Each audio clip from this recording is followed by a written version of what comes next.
Hey guys, today we're going to be unboxing the HG Build Fighters Dom R35. This is one mobile suit that appeared in the series not for very long, but I was really glad that we got a kit of it because it's a really cool design, really interesting take on the Dom. I do find the box art kind of funny how here where we normally have like a little bit more of like kind of like the subtitle of the mobile suit, it just says Mr. Rawls mobile suit. Kind of funny there. The box art is not really all that particularly interesting. I've found like for the HG Build Fighters kits, the box art's not really that great. And that's kind of the same in this case, although the kit does look really nice, so I'm looking forward to this one quite a bit.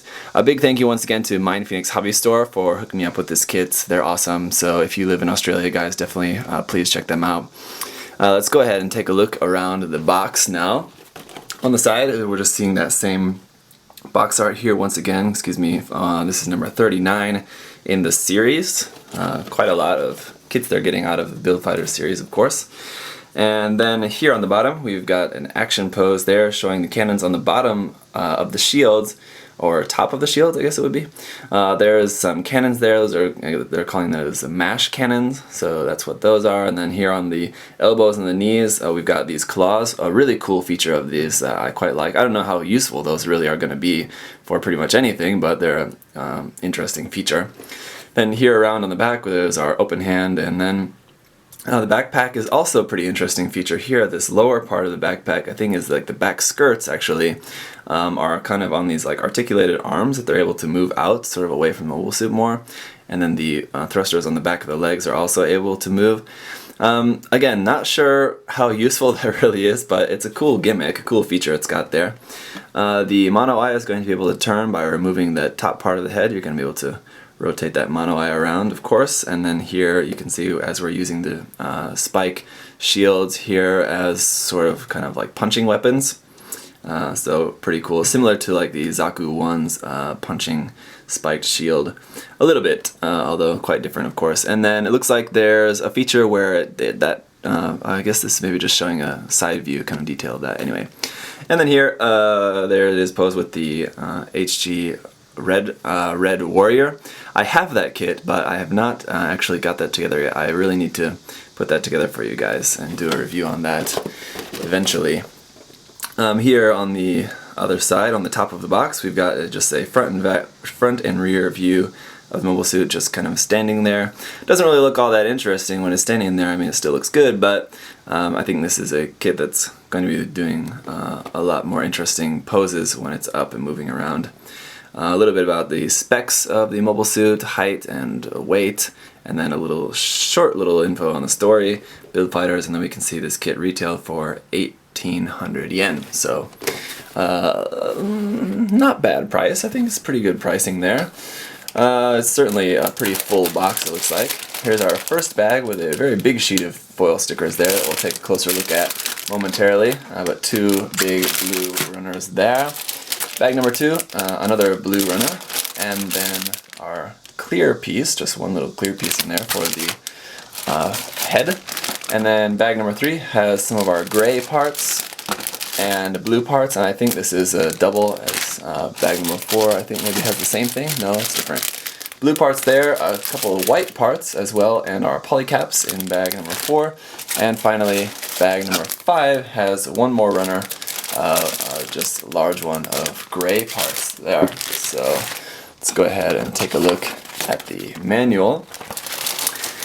As you'd imagine, it's going to be staying pretty close to the standard manual layout for the HG Build Fighters kits, where we've got the box art there on the top, and then on the bottom, information about the mobile suit and the pilot, Rao-san. And then on the back, we've just got our color page there, so let's open it up. We've got a big page here in the middle that's folded out.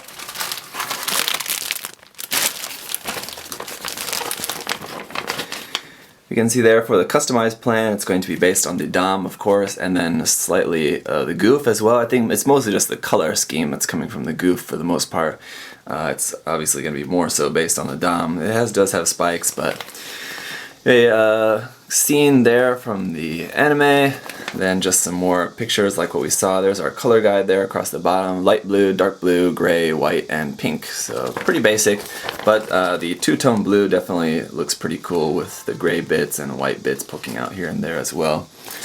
It's going to be looking pretty awesome. There you can see just in this pose, just up on action base, it looks much better than just standing, I think.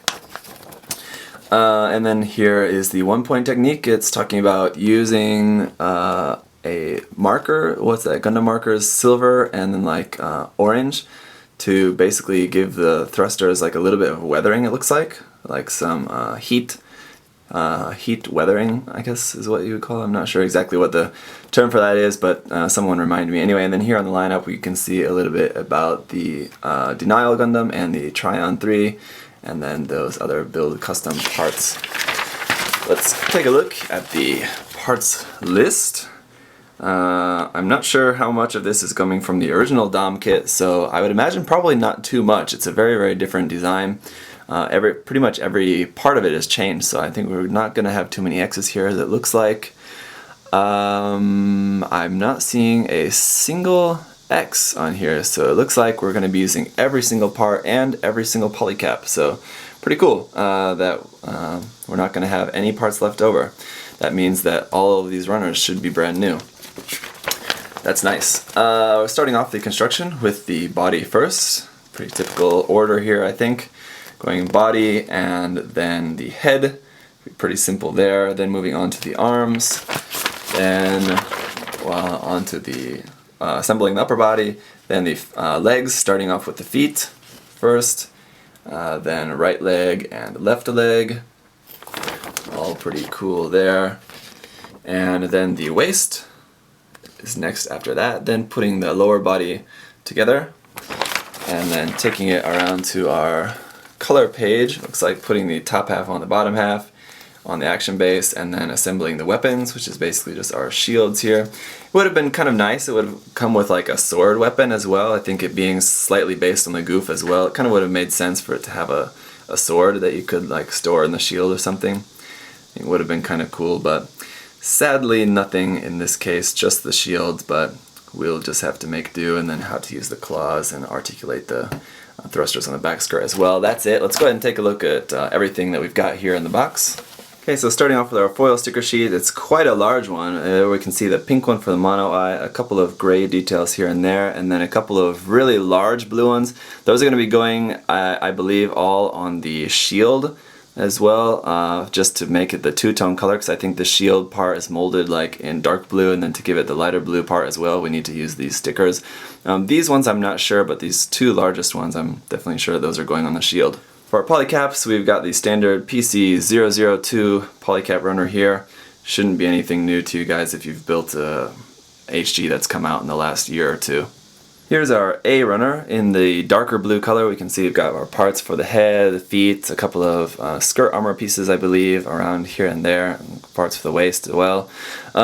It's very interesting here. Let's go ahead and take a look at the marking for this runner, because it says HG 1144 scale Dom. So you'd think that this is a recycled runner from the old HGUC Dom, but we turn it over to the back and we can see the year is 2015. Now obviously the HGUC Dom did not come out this year in 2015, so strangely this is a unique runner for this kit, a new runner, but it's not marked Dom R35, it's only marked Dom, so kind of interesting. I really don't know, I'm not sure why they've gone and done that, if there's any reason at all other than I have no idea. So kind of interesting. We'll see if the rest of the runners follow that or not, but anyway, there's the A runner. Here's runner B1, and this is in the lighter blue color, and then we also have B2, which is going to be a copy of this section here. Now here we can see just some more of our hands and waist parts here. These are parts that are going on the feet as well, and thighs and all around everywhere else. This runner is also marked HG 144 scale Dom, so still no mention of R35 around anywhere on this, so kind of interesting. Then we have a big gray runner here for runner C, and then we also have a C2, which is going to be a copy of this half of the runner. And these are going to be some more of our detail parts. Obviously these are the parts for under the feet, the waist section, sort of chest, waist, sort of chest, torso section, and then a bunch of other joints and thrusters, and there's the inside of the head and all of that here. And this runner, interestingly, is marked Dom R35. So very, very strange and interesting. It really makes me wonder about that. I don't know, it's curious. Whereas C2 is marked just Dom. So far C1 is the only one that's actually marked with the R35. But we're going to break that trend now, as D is also marked Dom R35. This is once again in the lighter of the blue colors. And it's just some of our parts for the sides of the legs and then shoulders, and then just a bunch of other detail parts here. Here's our part for the commander antenna on the top of the head, and the part around like the face, the mono eye there as well. So some pretty cool details in there. Not a whole lot, but there are some pretty nice ones in there. Then for runner E, we've got just more dark blue parts. So there's our shield parts where we're going to be using the sticker around on there. And then just a bunch of other dark blue parts here for the back skirts, the arms, I think maybe other parts around on the legs as well, and everywhere else. This one is marked Dom R35, so interesting. Then we've got a small little white runner here for runner F. This one's also marked Dom R35. It's got our claw pieces there, and then these energy cables here as well. And finally, runner G is our one little clear part for covering the mono eye, and this one, as you can see, is also just marked HG144 Dom. So although all the runners have the date of 2015, half are marked with just Dom and half are marked with Dom R35. It's interesting, and it makes me wonder if the runners that are just marked Dom are going to be used for some other kit, but I really have no idea, because I can't imagine that those would be used for an Origins kit. I think they would do a whole new mold for that, because it's a different design, but I don't know. What do you guys think? So that's it for unboxing the HG Dom R35. It looks really interesting. I really can't wait to see what this kit is going to be like. If you guys have any questions, comments, leave those below. Otherwise, thank you guys so much for watching, and I'll see you in the review coming up next.